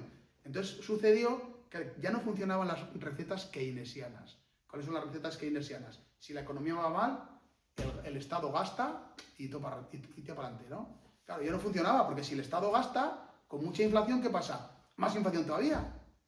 Entonces llegó Milton Friedman, y Milton Friedman dijo, hay que solucionar primero la inflación, y luego como si fuera esto lo digo yo, como si fuera un enfermo que tiene ¿cómo se dice? Cuando sale mucha sangre tienes una hemorragia, un enfermo con las piernas rotas y una hemorragia, primero hay que arreglar la hemorragia, porque se te muere, y luego ya lo operarás las piernas. Entonces, decía Milton Friedman, primero la inflación, y la economía ya se recuperará sola, decía incluso. Llegó Paul Volcker, presidente de la Reserva Federal Americana, un tío 2 metros, más de 2 metros, y cogió, y en pocos años el tipo de interés de la Reserva Federal Americana por encima del 18%. Préstamos al 18%, claro. Paró la inflación, ya creo que paró la hemorragia, pero hubo una cascada. Esto ya viene el momento de Reagan, de los recortes del estado de bienestar, la miseria, todas esas movidas que pasan en Estados Unidos, claro. Pero luego el crecimiento que hubo fue bestial. Claro, primero, mucha gente jodida hablando en plata, pero luego ya creció. Esto es la estanflación, ¿vale? Y claro, no sé si hay alguna cosilla más. Una cosa, yo ahora no recuerdo si ha habido en los últimos años, hemos terminado en España con deflación, el año natural. Yo creo que hubo un año con -0,1 algo así. Sí, igual. Me suena a mí, Los contratos de tracto sucesivo, que como pueden ser contratos de arrendamiento, que siempre a la hora de redactarlos pues poníamos el precio se actualizará con la inflación o con la deflación. Pero realmente yo no he visto ningún contrato que se haya actualizado a la baja. Claro. Más de 25 años, ¿no? Que llevo. Por sí que recuerdo que algún año sí que hubo una pequeña deflación mínima. Yo juraría que fue un año -0,1. No fue en el año natural, fue en algunos meses. O algún interanual. Lo que pasa que sí que bajaron, por ejemplo, el precio de los pisos sí que bajó, hubo deflación. Sí. Y hasta el año 2014 bajaron los precios de los pisos, desde la crisis inmobiliaria bajaron. Y bajaron bastante más que los alquileres. Porque los alquileres, ¿qué pasa? Al final el alquiler está referenciado a la renta, es decir, a lo que ganas, la nómina. Entonces, bueno, las nóminas también bajaron, pero no tanto porque además había una burbuja, obviamente se tiraron los precios para arriba, que es otra historia, ¿no? Y la deflación, porque yo creo que algún mes o algún interanual hubo de deflación. Y yo creo que de hecho, yo creo que sobre todo los bancos sí que ponen cláusulas para que no baje de un mínimo. Sí, una cláusula suelo. Porque sí, Claro, la cláusula suelo es las verdad. cláusulas suelo estaban pensadas precisamente para que se ocurriera eso. Sí. Exacto. Que te encuentres con que el precio del dinero esté en negativo, cosa que parece que no puede ocurrir y ha ocurrido. Ha ocurrido, pero es una buena Sí, también. sí, sí. Y entonces te pelean en contra con que el banco te ha prestado dinero. Tipo de interés negativo. Sí, así es. Al menos mínimo el cero. Claro, de aquí que no bajemos. Sí, sí. Eso lo que has comentado también es interesante. ¿Qué es el tipo de interés negativo? Con una inflación que, por ejemplo, vamos a ver, tampoco mucha, ¿no? Si los tipos de interés están al 2% y la inflación está al 4%, tengo un tipo de interés negativo del -2. Es decir, que yo voy a pagar menos de lo que me han prestado. Porque si la inflación está al 4, luego pierdo los 100.000 euros, el año que viene son 96.000, en la práctica, ¿no? Me dan el tipo de interés al 2, pues estupendo. Porque de hecho, yo tengo gente que se ha metido en la hipoteca con inflaciones superiores a... Claro, si fuese, Y hubo eso, ¿eh? Si fuese un Préstamos periodo, más baratos que la inflación. ganarías 2.000 euros y dices, 100.000 euros hoy, te cobro el 2%, tengo una inflación del 4%, dentro de un año son 98.000. He pagado 2.000, por lo tanto gano otros 2.000. Eso es. Lo que pasa Es es que un poco- todo es esto es un poco relativo, también. lógicamente. Es relativo en el sentido de que... Pero bueno, sí, es así. Y estas Y- cosas... Y mi pregunta es Dime, entonces ahora, dispara. ¿por Sí, qué sí. por qué se produce siempre algo de inflación? A ¿Por ver. qué el 0% prácticamente el sistema no lo soporta? ¿Es por razones económicas o por decisiones políticas, de política monetaria? Pues mira, la inflación es en todo momento un fenómeno monetario. Palabras de Milton Friedman. Es decir, que si tú tienes el dinero como mercancía, hay una demanda de dinero y una oferta de dinero. ¿Quiénes son los de la demanda de dinero? Cuando me quiero comprar una moto, oye, ¿tienes la pasta? No, un préstamo. Cuando te quieres comprar el piso, oye, ¿tienes la pasta? No, otro préstamo. Ahora que llega a los Sanfermines han sacado una oferta estupenda para ir al Caribe. Hostia, me viene un poco mal. No te preocupes, lo pagas en 6 meses. ¿Quieres pagarlo en 12? Es decir, eso es la demanda de dinero. Hay una demanda. ¿Y cuál es la oferta? Pues los bancos... Bueno, ¿quién no ofrece dinero ahora? Movistar, no sé si os ha llegado un SMS de Movistar que te da préstamo. No sé si ¿Sí? Movistar me mandó un préstamo. Oye, ¿quieres 3.000 euros o algo así? El tipo de interés es un poco caro, ¿eh? Pero el Eroski vas a comprar en todos los lados, menos el Mercadona, que creo que no, pero el Corte Inglés, que es la tarjeta esta del Corte Inglés. Cuando llega la Navidad, pues viven de eso. Y luego hay otra cosa, que tú te has gastado una pasta y te llega un mensajico del banco que te dice, de los gastos de la tarjeta de Navidad, ¿quieres pagarlo en 6 meses? Te sale una cuota de 85 euros.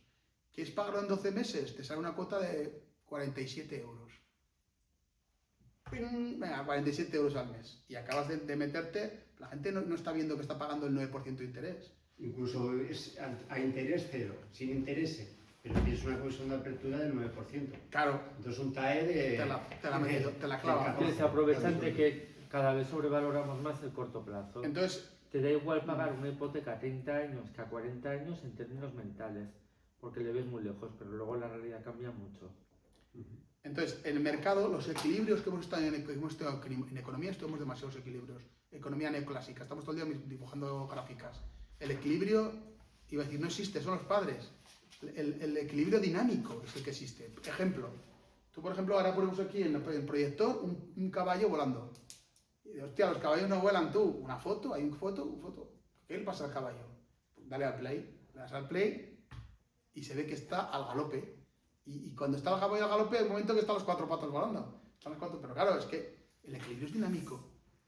¿Vale? ¿Y esto qué significa? Que la inflación que comentas tú, hay una oferta de dinero, hay una demanda de dinero, y lo que tienen que hacer los bancos es, con ese efecto multiplicador, que insisto, Huerta de Soto está en contra, y yo la verdad que también estoy en contra, pero no sé cómo evitarlo, es en por 9. Eso sería con el oro. O sea, al final volviendo al patrón oro. Sí, Es pero... la única forma de evitar eso. Pero ¿cómo vas? No puedes volver. No ya. se puede volver. No se puede. Es la única forma, y los defensores del patrón oro siempre era eso. O sea, no se puede prestar más dinero del que ¿Cómo lo tienes. hacemos? No, está bien, pero ¿cómo lo hacemos? Es como, tú coges el dentífrico, saco el dentífrico del tubo, se echa un montón. Fácil sacarlo, ¿no? Ahora mételo dentro. Coge lo que has sacado y mételo dentro. Ostras, ¿cómo lo metemos? Pero entonces dices que el equilibrio es dinámico. El equilibrio es dinámico. Estamos de acuerdo, es decir, no existe nunca. Siempre se tiende al equilibrio. El movimiento. Pero siempre van introduciéndose variables que modifican y claro, siempre va a haber una tendencia a alcanzar el equilibrio, pero nunca se va a alcanzar. Siempre va a haber movimientos. Claro, los precios son señales. Entonces, eso, ya sabes. Eso es lo que va a provocar entonces en el fondo la inflación. Lo que provoca la inflación es el exceso de emisión monetaria, que ya no salen papeles. El exceso de monetario lo vais a ver, llega la pandemia y emiten dinero que lógicamente las empresas que cierran, que por cierto era inconstitucional, los 2 confinamientos fueron inconstitucionales, hay que recordarlo, pero tampoco parece que importe demasiado a la gente. En cualquier caso, lo que pasa con el exceso de emisión monetaria, ¿qué es? Que ese exceso de emisión monetaria, en un principio con la economía parada, y hablamos de la velocidad del dinero, como la gente no podíamos gastar ni podíamos hacer nada, pues bueno, pues no afecta a los precios, porque estamos fastidiados. Entonces al principio es como un enfermo, le pones la primera transfusión y ¿qué tal? Pues igual, y le pones otra más y tampoco podemos ponerle más, porque esto podemos ponerle X al día, ¿no? De transfusión de sangre. Pero si el enfermo mejora, pues ya le metes otra más sangre, ¿no? Entonces, de hecho, hay un ejemplo que pone Milton Friedman, que dice que la inflación es como el alcoholismo. Es decir, ¿qué significa esto? Que tú coges y estabas un poco cortado con los amigos, que no nos conocemos mucho, te tomas una cervecilla y la primera cerveza, ya estás más suelto, ¿no? No quiero, cuidado, no bebáis.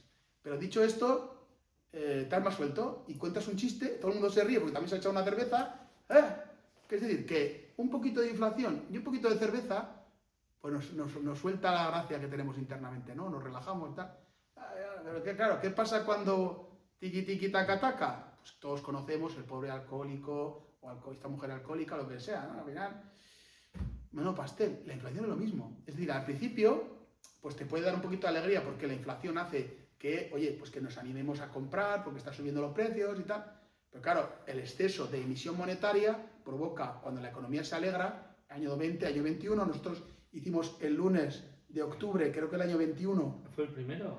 En la 21 o el 22 era la inflación. Decíamos, es el primer lunes de octubre, hacemos la sesión de educación financiera, perdón, que ya vienen unas 50 o 60 personas, y yo creo que fue en el año 21 o el 22, que estábamos diciendo, ostras, que está la inflación al 4%, y están negando la inflación, y estaba al 4, acuérdate, 4 y algo. Y nosotros, pues éramos unos frikis, no nos hacía nadie caso ni nadie.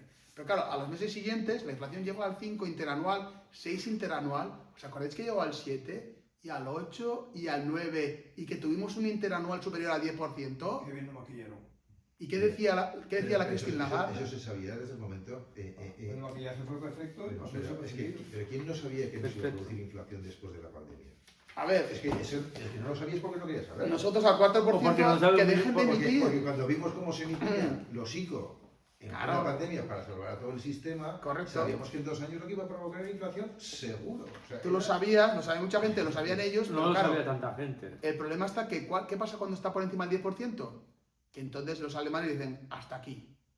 Os recuerdo. la Antes historia tenía que alemana. ser. Obviamente, Pero nosotros al 4 ya estábamos alterados. Carlos, entonces en el fondo la inflación se mantiene por una decisión política. Correcto, porque detrás de los Porque el bancos sistema, si lo centrales, dejásemos funcionar, habría momentos de inflación y habría momentos de deflación. lo normal sería Para eso. buscar equilibrio. Exacto. Cuando te pasas de oferta monetaria, lo corregiría el mercado y habría De hecho, hay un ejemplo falta de oferta histórico. monetaria. Hay un ejemplo Habría unos histórico. movimientos pero ¿por qué se le tiene miedo a eso entonces? A ver, porque ¿quién tiene el poder? ¿Quién tiene el poder? Los políticos. ¿Y quiénes votamos a los políticos? Todos nosotros, ¿eh? Que la culpa es nuestra, ¿eh? ¿Y quién maneja a los políticos? Bueno, el dinero tal. Sí. Bueno, pero a lo que voy. ¿El interés de esto qué es? Claro, a nosotros, a Javier y a mí no nos van a contratar en la vida ningún político. Porque somos ortodoxos, queremos cerrar el presupuesto sin déficit y no queremos deuda. Pero tienes otros economistas o economistas que dicen... Pues yo igual cambio de opinión, según. Igual sí le fichan. Pero hay otros economistas que, ¿qué les pasa a otros?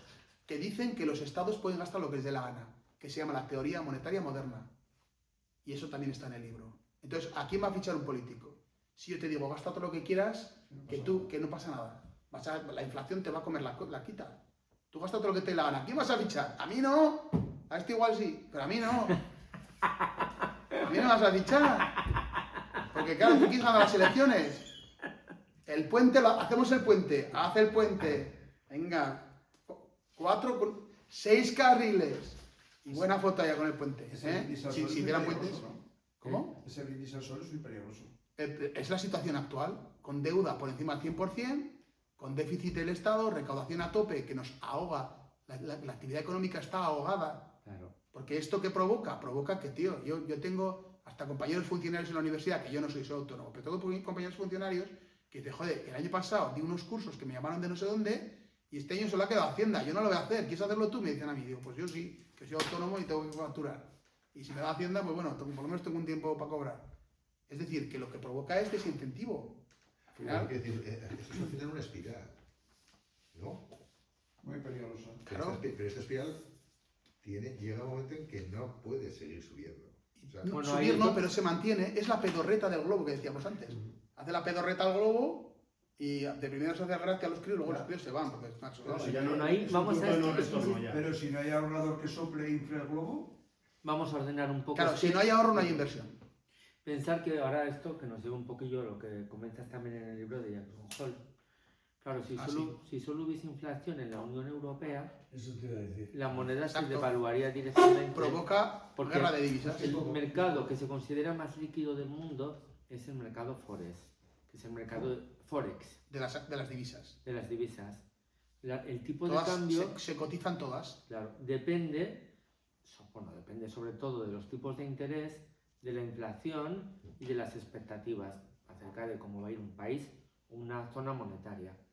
Entonces, claro, si los bancos centrales irían a su libre albedrío y uno se pasa haciendo inflación, haciendo desde el enfoque que estamos comentando, ¿no?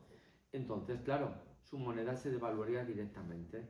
Pero, claro, como comentamos, como comenta Carlos en el libro, se reúnen un poco para ir a una.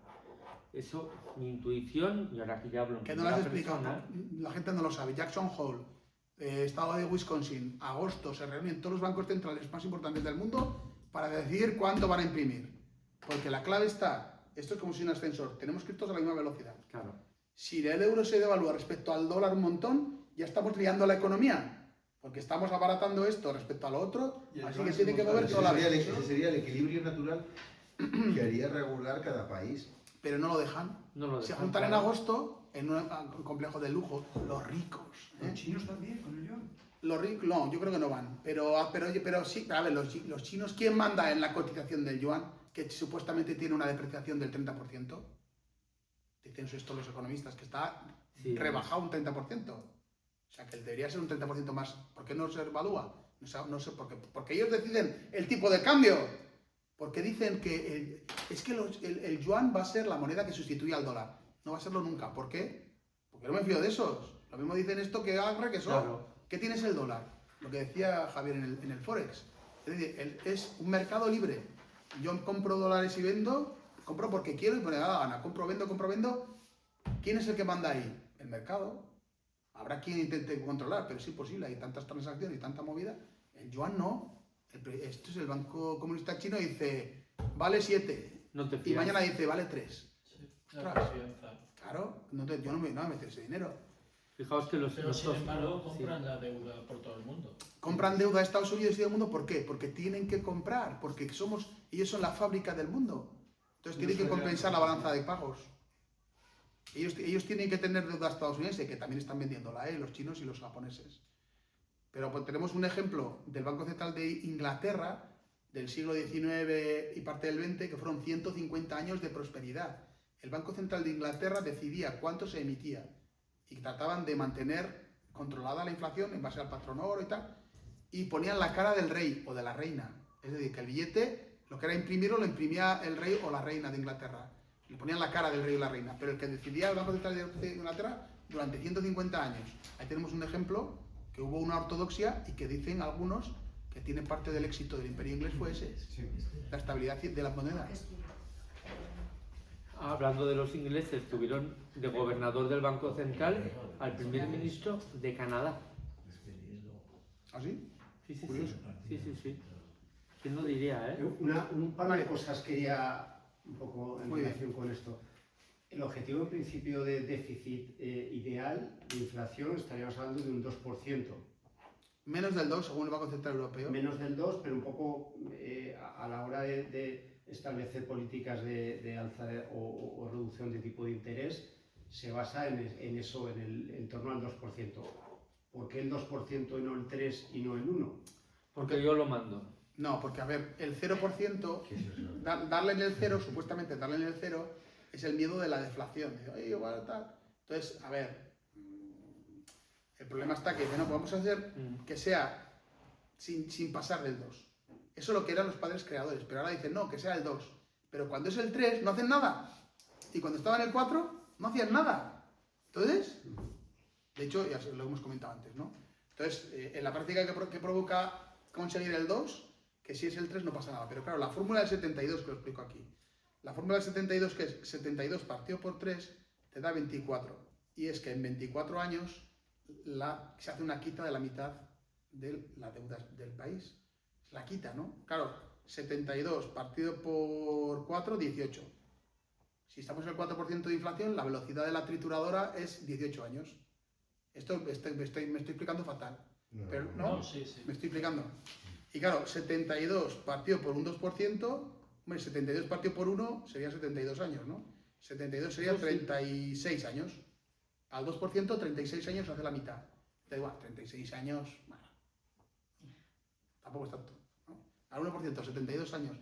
A ver, la peseta perdía el valor y acordaos, claro, la peseta iba a toda leche. Perdía prácticamente todo su valor en 15, 20 años por ahí. Perdía todo el valor de la peseta. Pero claro, la deuda pues desaparecía también. ¿Os acordáis que decían, en mi pueblo se decía que compraras un piso? Te decían, para que compra un piso, métete que ya saldrás. ¿Habéis oído esa expresión? Sí. Métete que ya saldrás. Porque la gente cuando el primer año decía, oh, no, esto no puede ser. Tú métete que ya saldrás. ¿Y eso qué es? ¿Por magia? No, por la inflación. Eso es un poco lo que explico del libro. Es la inflación la que hace que pague la deuda. Eso España se lo permitió la cantidad de pasta extranjera que llegó, ¿no? Cuando se abrió el mercado español. Bueno, en los años 70 no entró tanta pasta, ¿eh? ¿No? Lo que provocó es que... ¿Desarrollismo industrial? No, lo que provocaba es que al final la inflación lo que provoca es que tú gastas. El Estado gasta, tienes que tener en cuenta que entonces no gastaba ni, vamos... Nadie. No gastaba nadie y el Estado tampoco. De hecho, yo nací en el año 1972, que parezco más joven, pero vaya, tengo unos años. ¿Sabéis cuál es la presión fiscal en España? La presión fiscal era el 16%. Wow, si la pilláramos Y hoy estamos en el 40%. ¿Solo? En el 40%. Sí, yo pensaba que eso está poco. Cuando yo era chavalín, 16%. El 84% de lo que daba la gente en su bolsillo.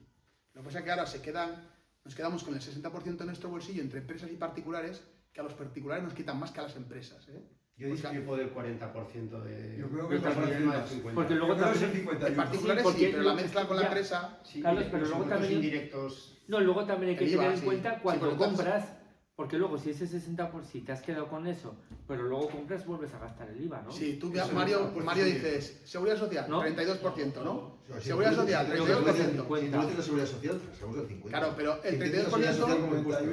Claro, No llega a ser del todo impuesto, Pero esto porque estoy hay- hablando, el 40% es la media. La media es mentirosa. Si entra Mancio Ortega aquí, la media nuestra es que somos todos multimillonarios, tenemos todos 1000 y pico millones por cabeza. Se va Mancio Ortega y estamos como estamos, ¿eh? Entonces la media es mentirosa. Pero a ver, Lo que dice Mario, 32% de seguridad social. IRPF una nómina normal, ¿cuánto? ¿Un 15? Pues del 18 hasta el 52. Pues es que si me dices un 20, ya estamos en el 52%. Y el 48% que me queda, cuando voy a comprar El 20%, con el 21% de IVA, Eso es. ¿Y las tasas? Las La autopistas, gasolina, por ejemplo. gasolina, autopistas, especiales. tabaco, los que fumáis. alcohol, todo. O sea, Pero ahí sí sales a la calle, en el momento que sales a la calle estás pagando impuestos. Mira, el otro día Ahí estaba... están reduciendo la seguridad social. Claro, que esto, por ejemplo, parece que son los de Dinamarca. Los daneses lo que lo han cambiado. O sea, no lo sé, de ahí no, me está sonando, pero no me acuerdo muy bien. Porque tú introduces la seguridad social como impuesto. Eso realmente no es un impuesto, sería parte impuesto y parte no. Porque parte tú lo vas a recibir cuando Es un cuando te seguro. jubiles. No. Entonces esa parte no debería Es un ser considerada como impuesto. Es un seguro. Claro, pero que parte, o sea, no sé si me explico. Es un impuesto al trabajo, en Pero yo realidad. creo que los la daneses práctica, son los que separaron la seguridad social de tal manera que la seguridad que se paga a través de los impuestos. Sí, igual más la empresa es la que no, la empresa paga la seguridad social, pero es un impuesto para la empresa, porque ahí no recibe nada. No, pero no es un impuesto para la empresa, es un impuesto para el trabajador. Lo que pasa es que el trabajador no es consciente que su sueldo es un 30 o 35% por encima de lo que recibe. No, la seguridad social, Porque la seguridad social y el IRPF que está reteniendo la empresa. La seguridad social Y la lo está que pagando paga el el trabajador, trabajador. la está pagando la empresa obligada por el Estado, por el sistema fiscal, pero realmente si no tiene el trabajador no tiene que pagarlo. Por tanto, es un dinero del sueldo realmente. Exacto. Esa es una clave que no muchas O sea, veces... del sueldo, de la riqueza que genera el trabajador. Exacto. O sea, el trabajador genera una riqueza de 100 y el 30% se lo lleva el Estado sin que el trabajador sepa que ha generado 100. Y le dicen, toma, has generado 70. Por eso Esto es justo que hablas esto de es lo que ha generado, un sistema te que quitamos. dice, Y la seguridad toma, social este aparte es el del sueldo empresario. y te liquidas todos los Por eso impuestos. yo siempre he dicho, si el trabajador supiese que la seguridad social la tuviese que pagar él, no se sostiene el sistema. Exacto, pero fíjate, yo tengo mi amigo Chema me dice que lo explicas mal, Carlos. Yo, si pagas más del 50% de impuestos, hay que explicarlo mejor. Mira, trabajo 8 horas al día, yo voy a trabajar a las 8 de la mañana, 9, 10, 11, 12. A partir de las 12 es para mí, hasta las 12 estoy trabajando para Hacienda, podría no madrugar, para Hacienda o para el Estado General. Lo explicas mal, me dice. Tienes que explicarlo diciendo, las 4 primeras horas no son para mí, son para carreteras, hospitales, educación, ayudas a los pobres, para eso. Recordad que el juego de las palabras en el doble sentido. Cuando decían Hacienda somos todos, fue una campaña muy útil. Ahora ya se va viendo peor porque como hay tanto caso de corrupción, pues la gente, o hay más incentivos implícitamente a decir, madre mía, que cómo están gastando el dinero. Pero fue una campaña buenísima. Hacienda somos todos. Y respecto de números, cuando habéis estado hablando de media y así, es otro engaño social impresionante. Cuando yo tengo una serie de salarios, los salarios no siguen en lo que se llama en estadística una distribución normal. Por tanto, decir que la media representa la muestra es una mentira estadística. Hay que dar la mediana. Entonces, si aquí llega Mancio Ortega... O la moda. ¿Eh? O la moda también, ¿no? Ahí no hay duda, la mediana. La mediana. Sí, sí. Eso es lo más Porque entendido. si te llega, tú tienes, por ejemplo, 50 personas, la mediana es el sueldo del tío 25 más el 26 entre 2. Si estás 50 y llega Mancio Ortega, 51, la media se dispara, pero la mediana pasa a ser la media del 25 y el 26 entre 2 a ser el sueldo del tío 26. Entonces, cuando a mí me están dando la media, me están engañando en términos estadísticos. Recordad que estadísticamente se puede demostrar que si vas borracho a una fiesta, tienes que volver conduciendo en coche. Mejor que andando. Sí, lo demostraron. Porque estadísticamente no se accidenta el 100%. Si vas andando, no, por ahí. puedes morir más fácil. Sí, porque la estadística se multiplica por 7. Lo demostraron Levitt y Stephen En el Levitt libro y Dahmer. Freakonomics. Sí, no sé si era Frico. Es decir, que si vas borracho es mejor que conduzcas. Para ti, para los demás ya tanto no. Pero si vas andando es fácil que te atropellen y te maten. Más fácil que te atropellen y te maten que te mates tú con el coche. Eso son estadísticas, claro. Eso es otra historia, ¿no? Bueno, ¿alguna cosa más? ¿Algo que nos dé alegría al cuerpo, Macarena? La subyacente... La inflación subyacente lo que hacen es quitar lo más volátil de la inflación. La electricidad, los productos frescos creo que quitan también. Es decir, lo que tratan de que sea lo que no se mueva tanto. Todo lo que es la energía y los alimentos no elaborados. Eso lo quitan. Sí. Porque comentabas de la estadística que nos engaña en muchas ocasiones. Realmente la información, cómo miden la inflación, cómo miden magnitudes macroeconómicas como el PIB, ¿realmente Sí. no están contando la verdad? No. No. La inflación, ¿qué hacen? Por ejemplo, la inflación es una media, para empezar. Ya estamos mintiendo. Es una media la inflación. Porque claro, yo en el libro cuento, que está por ahí, que claro, la electricidad se ha duplicado de la pandemia ahora. Y el aceite, el pollo también nos ha duplicado, pero casi, ¿no? Es decir, que el aumento de los precios de la carne es una bastante. El pescado aumenta un montón. Tú, Carlos, que estás ahí comprando, ya sabes lo que vale, ¿no? El Carlos, el cocinero, ha subido un postón. Hostia, el 3 no. ¿Cuánto te ha subido a ti? El 50. El pollo acumulado, acumulado de todos los años. Entonces, claro, ¿pero qué hacen? Lo que hacen son varias cosas. La primera, que te meten los móviles, que los móviles bajan de precio, meten ordenadores, meten televisiones que bajan de precio. Claro, yo televisiones, ordenadores no me compro todos los años, pero pollo, pues todas las semanas compramos. Entonces, sí que está manipulado. Primero, porque es una media, y segundo, porque hay muchos precios referenciados al IPC que, por ejemplo, las pensiones, por ejemplo, muchas otras pagas que están referenciadas con el IPC, entonces les interesa cuanto menos mejor. Y hubo ajustes, no sé si fue Aznar el que lo ajustó, y claro, para abajo también, ¿eh? Pero bueno, que eso lo han hecho todos.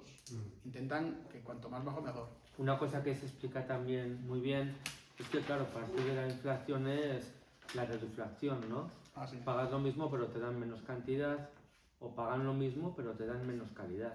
O peor calidad. Eso es peor calidad. Perdón. Porque Entonces, tú, por ejemplo, pues compras el paté y el paté pues lleva más aceites de no sé dónde que pato, ¿no? También eso también tú eso es inflación encubierta. Patata, exactamente, pone fécula, ¿no? Pone Sí. fécula. ¿Y esto qué es? Patata, joder, le ha metido patata ahí. Saborizante, métele sal. Un poco más de sal, ¿eh? Para que vean.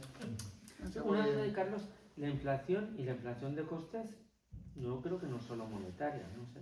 A ver, los costes suben como sube todo. Pues de la oferta, ¿eh? Sí, a ver, no hemos dicho también que hay inflación provocada por la guerra de Ucrania, por ejemplo, y hay inflación en determinados mercados. Por ejemplo, cuando hay, pues imaginaos que hay el chinche de la patata, que hablando de patata, ¿no? Que no sé si te acuerdas, Carlos, tú una zagra que había una época, hace muchos años, que se llenaba a zagra de escarabajos. ¿Tú te acuerdas de eso?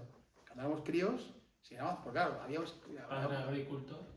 Claro, además tu padre agricultor, ¿tú te acuerdas? Se llenaba, estaba todo lleno de escarabajos. Entonces, claro, ¿qué pasa con el precio de la patata? Pues como no hay patata, disparado, Sí. ¿no? Es decir, esa inflación es una inflación que la provoca algo. El escarabajo a la patata o una guerra, por ejemplo, los cereales de Ucrania o la guerra de Oriente Medio, pues, lógicamente afecta al petróleo, que tiene dos componentes inflacionarias. El petróleo como consumo y coste y segundo, porque forma parte de otras industrias muy intensivas en uso de petróleo, ¿no? Pero no estamos hablando de eso en este libro, estamos hablando de la emisión de dinero.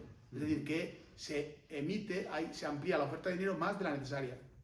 Entonces, eso es lo que provoca que baja el precio del dinero. Si hay mucho dinero, ¿qué precio tiene el dinero?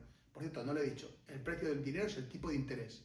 El tipo de interés es el precio del dinero. Cuando el tipo de interés está barato, la señal que nos dan a la sociedad es invertir, gastar. Entonces, ¿qué hacemos? Oye, el piso de la playa, joder, nos sale una cuota maja. O las vacaciones que decíamos, cuando el tipo de interés está alto, ¿cuál es la señal que nos mandan? Ahora no se compra, ya no se invierte.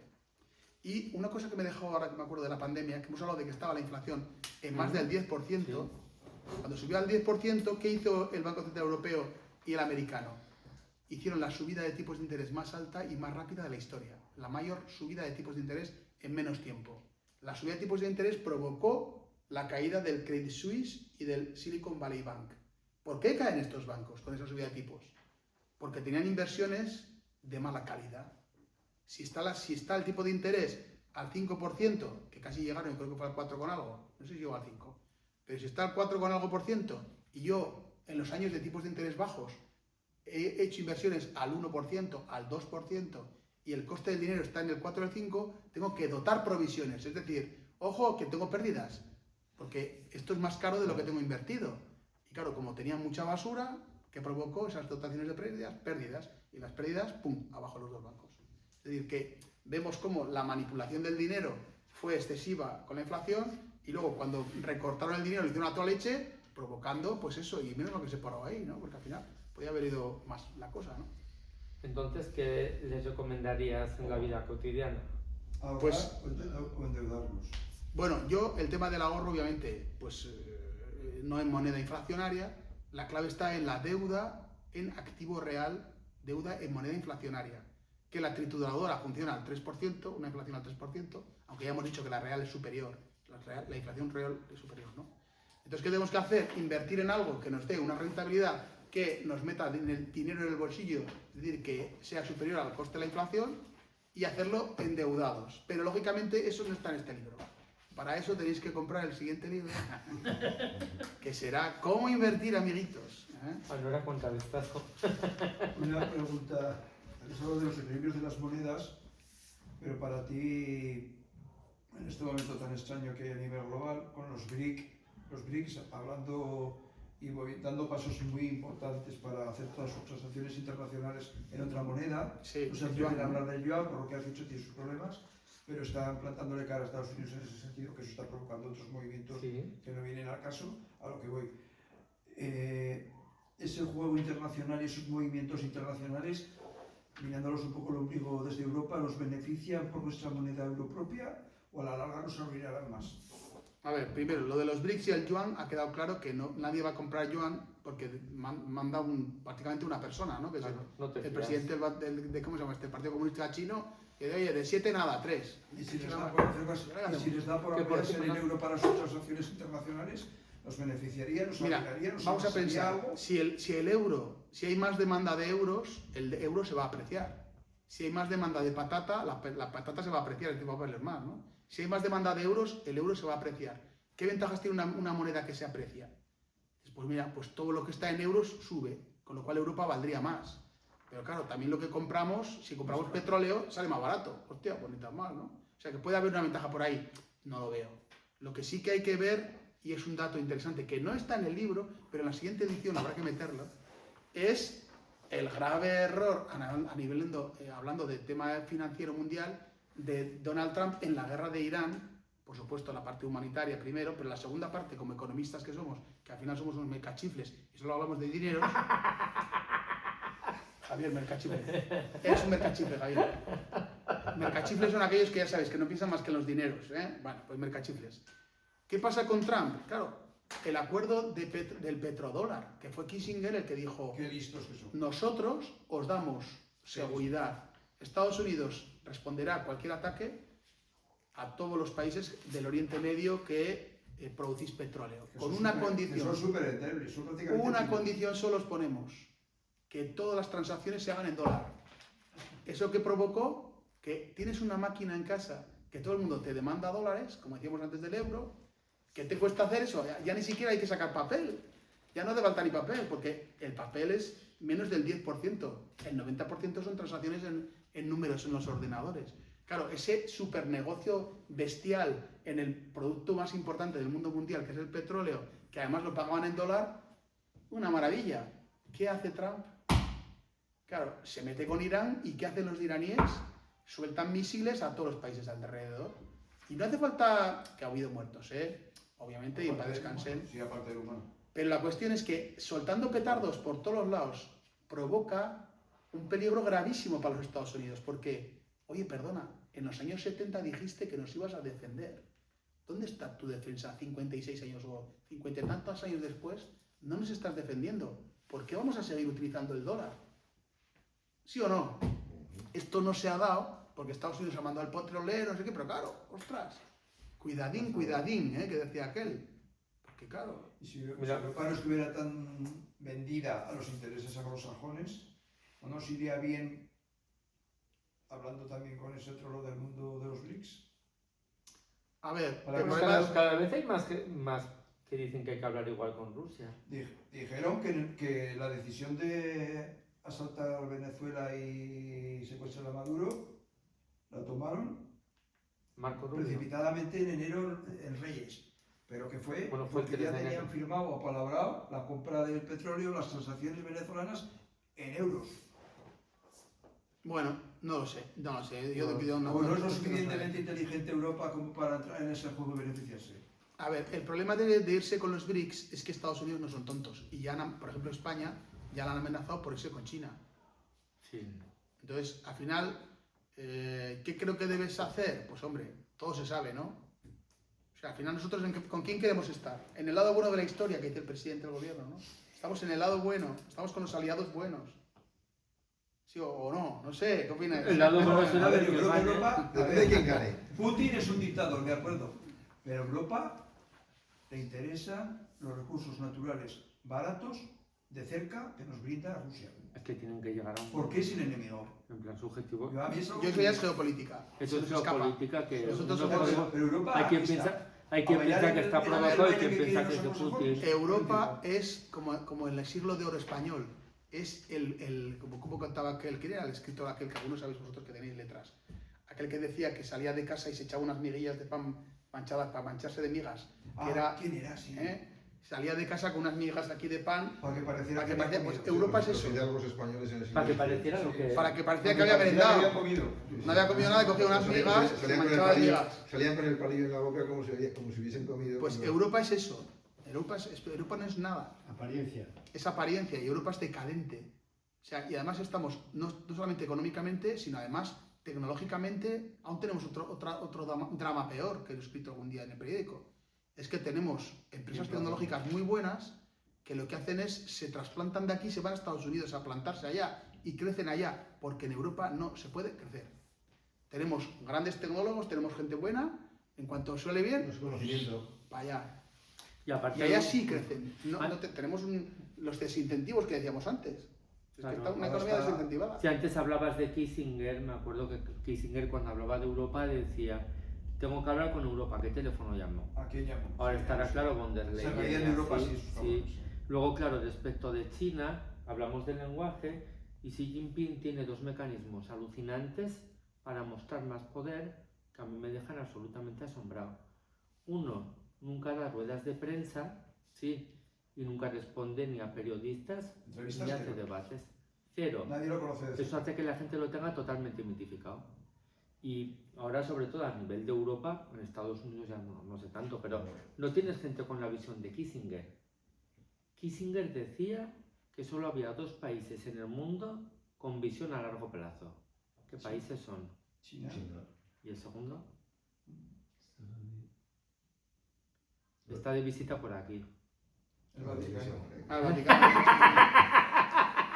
Pues es verdad, es verdad. ¿Es verdad? Tiene su lógica. Tenemos el problema de las elecciones, que hay que elecciones todos los años, entonces al final... De todas maneras, hablamos de Europa como si fuese una entidad, pero Europa Europa todavía es no muy es una complicada. entidad. O sea, Y no debe serlo una unión, yo también te digo. Yo, Al final, la Unión si, Europea si pensamos en Estados Unidos en términos de estados, California sería la octava o la novena potencia Es que mundial. California Claro, tiene mucha California más es riqueza que España. Claro, entonces estamos hablando, no acabamos de tener claro las dimensiones del tablero de juego. Yo creo que seguimos pensando en términos de Estado-nación en Europa y España, que somos 60 millones, y vas a hablar con India, que son 1000 ya. Claro. O sea, entonces, Eso lo sabéis, ya sabéis el dicho de que si no eres jugador, eres parte del menú, ¿no? y yo creo que Europa está perdiendo ya el... No, yo estamos creo que fuera la completamente, sí. la ha perdido ya. Estamos fuera completamente. Seremos el parque de atracciones del mundo, eso sí. Sí, El geriátrico. El parque También, de atracciones. también Van a porque ver desaparecemos, nuestras ¿eh? plazas, nuestros edificios, nuestros museos. para empezar no hay ni siquiera demografía, no nacen europeos.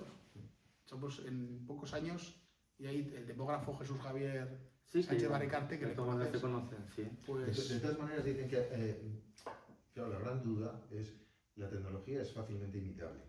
Es decir, los chinos han estado enviando estudiantes a las universidades americanas y europeas los últimos 20 años, los últimos 30 años. Nos parecía que, bueno, mira, qué gracioso que viene un chino.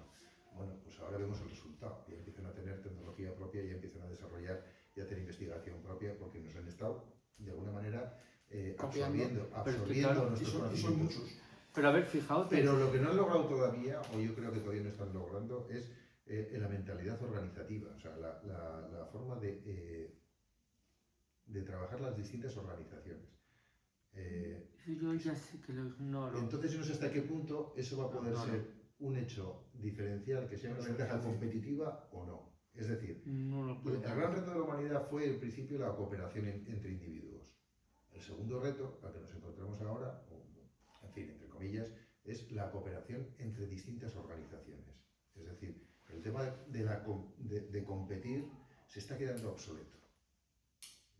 Desde según qué puntos de vista, porque ya no compiten, ya cooperan. Las Bueno, grandes, sí, es las la grandes teoría de la corporaciones ya no compiten, cooperan. Sí, es lo que dicen a Beluz de si la aquí- la si- competición. yo el sector que conozco, Cooperan y compiten. si en España está BP, Repsol y Cepsa o Moeve ahora, que son las tres grandes compañías que marcan el mercado en España, esas tres compañías no compiten. Cooperan y trabajan juntas para maximizar sus Hacen beneficios, lo que se llama a pesar competición. de que hay alrededor un montón de gente pululando, haciendo como que esto es un mercado competitivo. Entonces, ya esa tendencia, yo no sé hasta qué punto va a ser la que consiga que Occidente, yo ya no hablo de Europa, porque para mí la clave es Occidente, o sea, Europa también se ha quedado en una dimensión pequeña y el concepto ya es cultural, es Occidente frente a Oriente y frente a mentalidades, la rusa que está en medio, ¿no? O sea, Sí, Rusia también tiene el problema demográfico. pero bueno, esto ya es una Pero yo lo de discusión, los chinos ya no poco- sé cómo será. Ya sabéis de dónde viene lo de trabajar como un chino, ¿no? Año 1840. No sé por qué había como, siempre ha habido cierta relación entre Cuba y China. Entonces, esos años iban muchos chinos a trabajar, claro, para capataces españoles. Estaban 4 o 8 años trabajando allá y cuando llegaban, que les prometían, ya no se puede decir el oro y el moro, pero ya que estamos aquí, les decían que iban a ganar un dineral y a la vuelta no les llegaba ni para tener un vuelo para volver a su tierra. Y muchos se suicidaban. Y el dicho de trabajar de un chino viene de allá. Si a eso le sumas lo que ellos llaman el siglo de la humillación, con el tema de las guerras del opio de los ingleses y así, a partir de ahí deciden, despacio, despacio, despacio, ya llegaremos. Pero claro, un país tan inmenso, tan grande, tan diferente, pues a mí claro, me supera, pero siempre me choca el tema esto de la democracia, que para los chinos la democracia es lo que tienen ellos, no lo que tenemos aquí. Porque ellos dicen que dentro del Partido Comunista hay una meritocracia claramente establecida y no pueden ganar sinvergüenzas como los que ganan aquí. Recordar que la primera mentira de Trump empieza por su apellido. Trump en realidad se apellidaba Trump con F. Se quitó la F porque si no, mentalmente, la gente iba a pensar que era un inmigrante alemán y no iba a ganar. Cuando empezó a hacer negocios, a los judíos les cantaba mal. Sí. Y todos los judíos americanos habían recibido paro en Europa, como sonaba muy alemán, se lo cambió. Es todo maquillaje. De todas maneras, a mí lo que me revela, alguna vez hemos estado aquí en charlas con Rafa, hablando del mundo chino, nos lo venden como el malo, igual que el mundo ruso, quizás sea por cercanía, es decir, de forma natural, somos occidente entre comillas, pues estamos sentimental o culturalmente, somos caucásicos, más vinculados al anglosajón americano que al asiático, porque nos caen más cerca y forman parte de nosotros, los americanos y los británicos. Pero nuestra civilización tiene 3.000 años y la de los chinos, ¿cuánto? ¿5, 6, 8.000? La de los judíos, 5.000.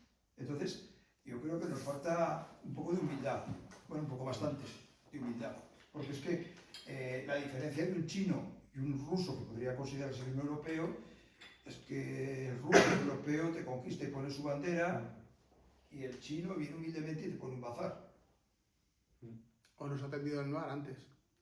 O te compra el bar y te cambia el esquema de tu poteo. Entonces, yo no le tengo miedo al chino en ese sentido. Pero en el momento en el que estamos, me parece... Bueno. Tiene menos delincuencia que los españoles. El dato de Jesús Javier... Es que entre otras cosas, al que se porta mal lo mata. Ah, eso seguro. Sánchez Baricarte, perdón. Tampoco sabemos cuántos penas de muerte hay, pero se sabe que la aplican y no se corta. A mí no me parece bien humanamente.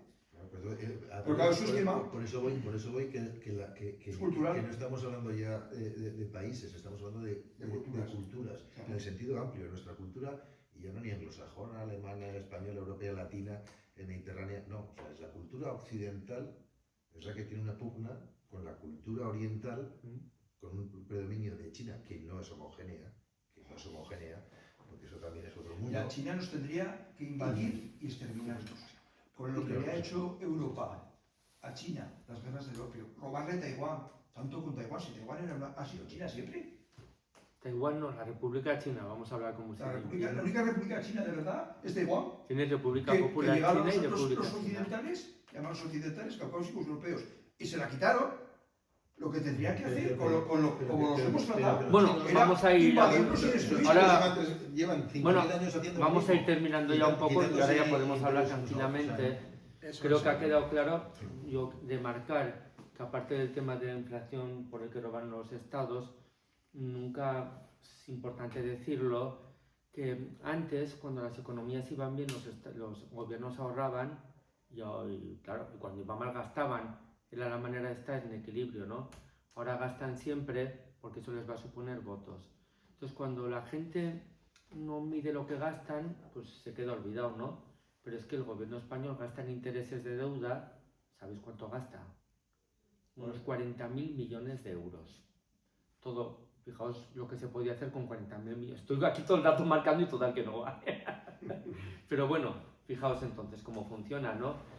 En mi opinión es inflación y a mí me gusta decir que roban, claro, cuando antes hablabas de izquierdas, derechas, me da igual el PP que el PSOE, ¿eh? Mi opinión es que roban a las clases, a los trabajadores y a los pequeños empresarios, ¿no?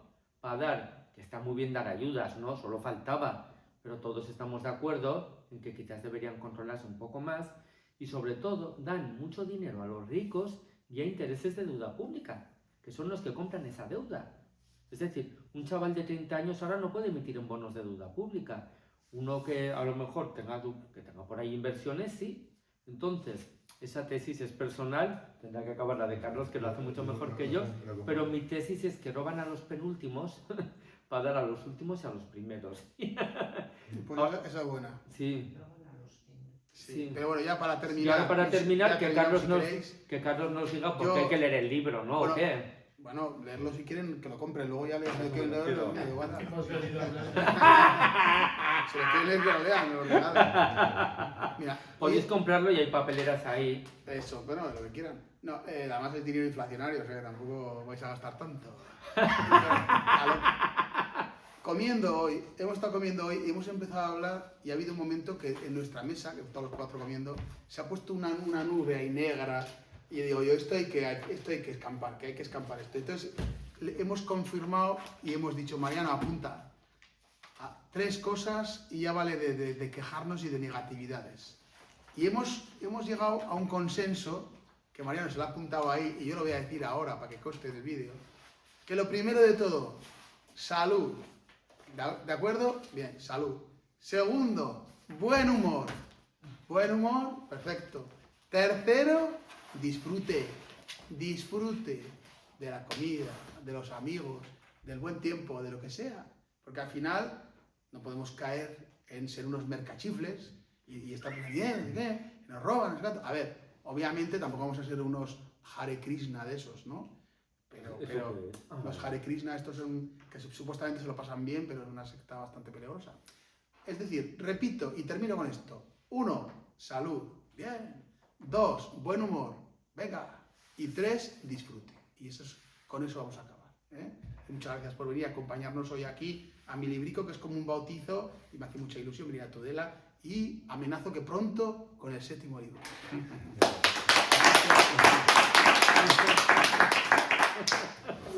Bueno, ya está, Mariano.